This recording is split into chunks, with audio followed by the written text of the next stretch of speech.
Olá, eu sou a professora Kitty Guedes e hoje a gente vai falar sobre a função seno. Função essa que nós já vimos em sala, né? Nós já vimos isso em outro vídeo. Agora a gente vai ver de uma forma mais dinâmica o que acontece com a nossa senoide quando a gente altera os parâmetros da função seno. Então, olha, a gente vai começar aqui com a função seno que nós fizemos no quadro. Então, tá lá a nossa senoide, olha, aqui a gente está usando um software que é o GeoGebra, que é um software gratuito. E aí observa o seguinte, o GeoGebra está nos mostrando o intervalo em x de menos 3π, na verdade um pouquinho antes, né, do menos 3π, até o 3π. E a gente observa, vou só mudar aqui a cor da senoide para ela ficar mais bonitinha. Vamos colocar aqui essa senoide em azul, para depois a gente ir mudando com as outras funções. Então, olha só, já vimos então o intervalo que está sendo mostrado, de menos 3π até 3π, aí intervalo em y, que é o quê? Que é a imagem da nossa função. Observa que o y está variando de menos 1 até 1, não é isso? Os valores mínimos, ou melhor, o valor mínimo que essa função assume é menos 1. Valor mínimo esse que é assumido em vários pontos, olha. Aqui no menos π sobre 2, no menos 5π sobre 2, no 3π sobre 2, aí a gente tem um outro aqui que é o 7π sobre 2 e assim por diante. E um valor máximo em 1, que é assumido no π sobre 2, no 5π sobre 2, no menos 3π sobre 2 e assim por diante. Porque menos 3π sobre 2, na verdade, ele é côngruo ao π sobre 2, né? O que são arcos côngruos mesmo, hein? São arcos que possuem a mesma extremidade na circunferência trigonométrica. Bom, mas essa função a gente já conhece, né? Porque nós já falamos a respeito dela em outro vídeo. Aliás, além da imagem, que é de menos 1 a 1, outra coisa também que nós falamos foi a respeito do período, né? A gente sabe que a função seno é uma função periódica, porque o comportamento dela se repete a cada 2π, o que faz sentido, visto que 2π é uma volta, né? Então, a gente observa aqui, ó, se a gente focar aqui no intervalo de 0 até 2π, a gente já tem uma parte completa da nossa curva. Porque quando eu olho aqui do 2π até o 4π, eu posso pensar nessa parte como sendo uma repetição dessa parte entre 0 e 2π. E assim sucessivamente. Olha, então entre 0 e 2π eu tenho uma curva, entre 2π e 4π eu tenho a repetição dela, depois vou chegar para a direita, olha, entre 4π e 6π, novamente a repetição dela, ou seja, a cada 2π a curva está se repetindo. Quer dizer, na verdade, não é que a curva se repita, mas o comportamento dela se repete. Bom, mas isso tudo a gente já sabia. Isso tudo é só para a gente relembrar.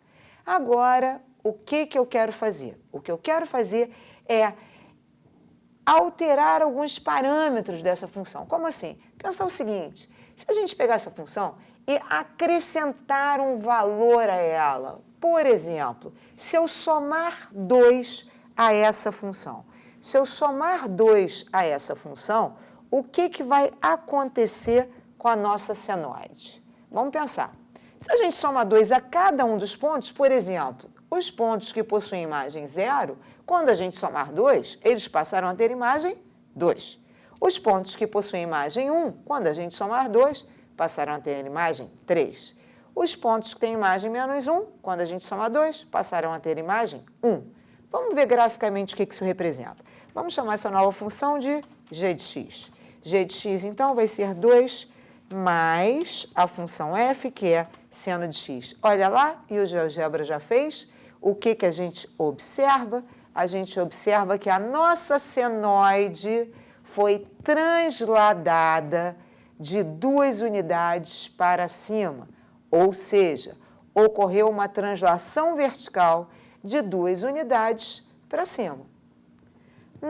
Então quer dizer que se ao invés de eu somar 2, quer dizer, ao invés de eu acrescentar 2, se eu acrescentar menos 2, Bom, se quando a gente acrescentou 2, a gente transladou 2 unidades para cima, quando a gente acrescentar menos 2, a gente vai transladar 2 unidades para baixo, que é justamente essa curva que está aparecendo aqui nesse azul mais escuro, né? Então, a gente observa que quando a gente soma um valor, olha aqui, ó, quando a gente soma um valor à função seno, a configuração da curva se mantém, ocorre apenas uma translação. O que eu quero dizer com configuração da curva? Por exemplo, o período. O período continua sendo 2π, assim como a amplitude da curva. O que é amplitude? A amplitude é a diferença entre o valor mais alto e o valor mais baixo. Então, a amplitude dessa curva é de 2 unidades. Observe que da curva de baixo também é de 2 unidades, assim como o período na curva de baixo também é 2π, porque a gente simplesmente pegou a senoide de cima e arrastou, ou seja, transladou 2 unidades para baixo. Bom, então já sabemos o que acontece quando a gente soma um valor. Então tá, então agora vamos mudar a brincadeira. Agora, ao invés de somar um valor, eu quero multiplicar por um valor. E aí eu vou chamar minha função de h de x. Para o gráfico não ficar muito sobrecarregado, vamos apagar a g de x para mostrar só a função seno e essa aqui vai ser, vamos ver, ao invés de multiplicar, vamos multiplicar por quanto? Vamos multiplicar por 3. Então, vou fazer 3 vezes o seno de x. Olha o que aconteceu com a nossa senoide. Bom, primeiro vamos avaliar o comportamento em alguns pontos. Quem tinha imagem 0, quando multiplicou por 3, continuou tendo imagem 0. Quem tinha imagem 1, por exemplo, π sobre 2, quando multiplicou por 3, passou a ter imagem 3. Quem tinha imagem 0, como por exemplo π, continuou no 0. O 3π sobre 2, que tinha imagem menos 1, multiplicou por 3, passou a ter imagem menos 3. E assim por diante. Então, primeira conclusão importante, a nossa imagem mudou. A imagem que anteriormente era de menos 1 a 1, agora passou a ser de menos 3 até 3. Logo, a amplitude da nossa curva também mudou. A gente observa que a amplitude inicial era de 2 unidades, enquanto que a amplitude agora é de 6 unidades, porque a diferença entre o valor máximo, que é 3, e o valor mínimo, que é menos 3, vai ser de 6 unidades. E como é que a gente chama, né? Como é que a gente se refere a essa alteração que ocorreu? A gente diz que ocorreu uma dilatação vertical nessa senoide. Ocorreu uma dilatação vertical nessa senoide. Em relação ao período, a gente observa que nada mudou. O período era 2π e continua sendo 2π, porque olha aqui, olha aqui para a mãozinha. Eu tenho, começando aqui no 0, aí vou até o 2π, eu já tenho uma parte completa da senoide. Eu posso pensar que a senoide é uma repetição desse pedaço. Ó. Se eu vier aqui do 2π até o 4π, já está repetindo. Então, o período não foi alterado. Maravilha! Já sabemos o que acontece quando a gente soma um valor à função seno de x. Já sabemos o que acontece quando a gente multiplica a função seno de x por um valor. Agora, vamos pensar o que acontece quando a gente mexer dentro do argumento da função seno. Aliás, antes disso, você pode estar se perguntando o que aconteceria se a gente pusesse um sinal de menos, não é isso que eu quero, renomear, vamos para lá, eu quero criar uma outra função. O que aconteceria se a gente pusesse um sinal de menos na nossa função? Ou seja, se ao invés de seno de x, a gente trabalhar com menos seno de x. Olha lá o que aconteceu. A nossa senoide sofreu uma reflexão em relação ao eixo das abscissas. Porque quando a gente trocou o sinal do seno, os valores positivos ficaram negativos e os valores negativos ficaram positivos. Portanto, isso representa uma reflexão em relação ao eixo das abscissas. Maravilha. Agora sim, vamos fazer o que eu tinha dito, que é começar a mexer com o argumento da função seno. Portanto, com o que está aqui dentro do parênteses. Eu vou começar colocando um coeficiente na variável x. Então, eu quero fazer seno de 2 vezes o x. Olha o que aconteceu com a senoide inicial, que era aquela azul. Olha o que houve, ó. Agora, foca aqui no eixo x. Eu estou começando aqui no zero, aí eu atinjo um máximo agora no π sobre 4, volto para o zero no π sobre 2, atinjo um mínimo no 3π sobre 4 e volto para o zero no π. Peraí. Então, daqui do zero até o π, eu já tenho uma parte completa da minha senoide. Eu posso pensar que o que ocorre aqui, olha, do 2π, perdão, do π até o 2π, já é uma repetição do que ocorreu aqui de 0 a π. Logo, o período pela primeira vez dentre esses gráficos que nós estamos fazendo foi alterado. Foi alterado para quanto? O período, ao invés de 2π, que é o período da azul, o período agora é π. O que ratifica o que nós vimos em sala, no outro vídeo. Lembra que eu te falei assim, olha, quando a gente multiplica o x por uma constante m, o período fica dividido pelo módulo dessa constante. Logo, se eu multiplicar o x por 2, o período original, que é 2π, vai ficar dividido por 2. E aí, 2π dividido por 2, π, que é o que a gente observa aqui, que, de fato, o período dessa função vermelhinha vai ser π. Certo? Bom, então, já multiplicamos a variável por um número. Agora, a gente vai fazer o seguinte. Agora, ao invés de multiplicar a variável por um número, a gente vai somar a variável um número. Por exemplo, seno de x mais π sobre 2. Olha só o que aconteceu. A nossa senoide original é a azul. Essa que nós estamos fazendo é a verde. Aí a primeira coisa que a gente pensa é assim, pô, estranho, né? Por que essa verde está parecendo a azul que foi deslocada, ou seja, transladada de π sobre 2 para esquerda? E aí a gente pensa, poxa, mas se somou π sobre 2, como é que deslocou isso para a esquerda? Justamente.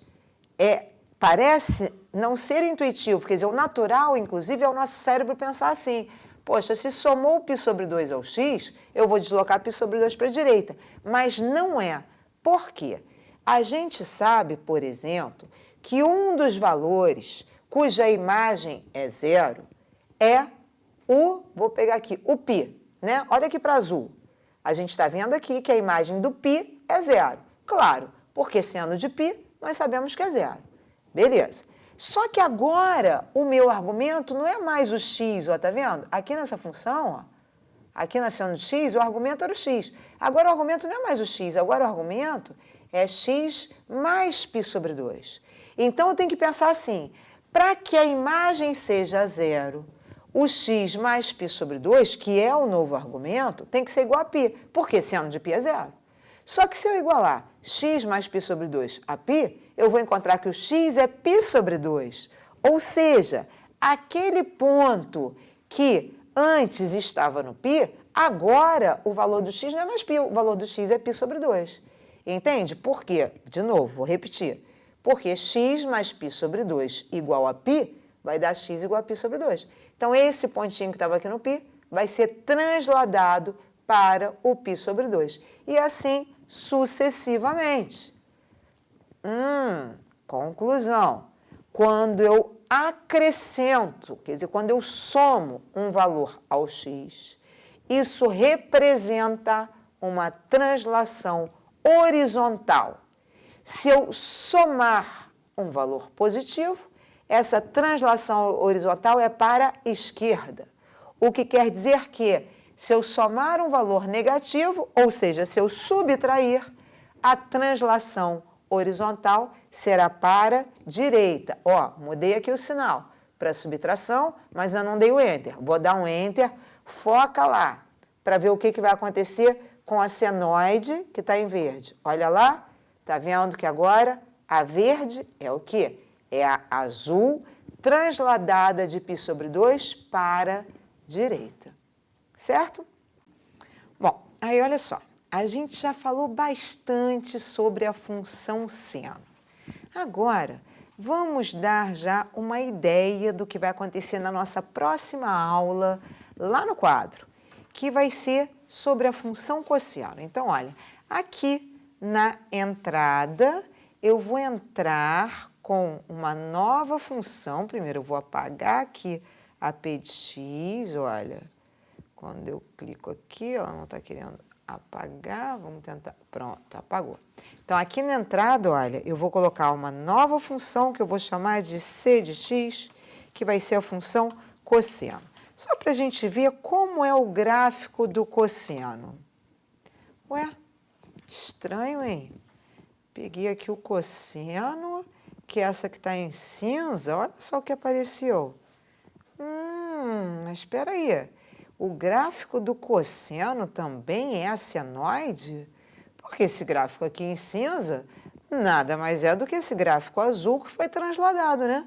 Esse gráfico azul que foi transladado de π/2 para a esquerda. Mas espera, se o gráfico do cosseno foi a senoide transladada de π/2 para a esquerda, então isso quer dizer que se eu pegar aqui uma função, ao invés da função seno, eu pegar aqui uma função seno de x mais π/2, ela vai dar no mesmo lugar que a função cosseno. Espera aí que não mudou o sinal, vamos mudar aqui. Em vez de menos, vamos colocar mais. E, olha lá, não é que aconteceu realmente? Ficou no mesmo lugar? Então, o gráfico da função cosseno também é a senoide. Bom, com isso a gente encerra o nosso vídeo e a gente fica esperando ansiosamente por falar sobre a função cosseno no quadro, certo? Até lá!